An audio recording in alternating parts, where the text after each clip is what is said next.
প্রথম প্রশ্ন হলো, আমি একটি ডিভোর্সি মেয়েকে বিয়ে করেছি, তাই আমার ফ্যামিলি মেনে নেয়নি এবং আমার এলাকার মানুষ আমাকে আর আমার ওয়াইফকে নানা বাজে কথা শুনান।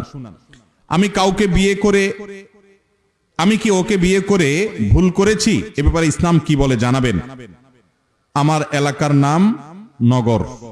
নগর নাম কোন এলাকা আছে নাকি? ও, নাঙ্গলবন্দ বোধহয়।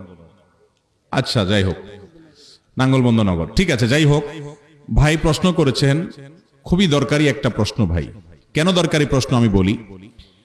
অনেক মুসলমান আছেন আমাদের সমাজে, তিনি নামাজ কালাম পড়েন হয়তোবা, অথবা তিনি নিজেকে মুসলমান দাবি করেন, কিন্তু এইরকম কিছু দুশ্চরিত্র তার মধ্যে আছে। একজন যুবক কোন ডিভোর্সি নারীকে বা কোন বিধবা মেয়েকে যদি বিয়ে করেন, তিনি কি ভালো কাজ করেছেন না খারাপ কাজ করেছেন? কিরকম ভালো কাজ আপনি জানেন? একজন নারী, তিনি তালাক প্রাপ্তা হয়ে বাপের বাড়িতে ফিরে এসেছেন। আমাদের সমাজের বেশিরভাগ মানুষ এ ধরনের মেয়েদেরকে দেখলে ফিস ফিস করে।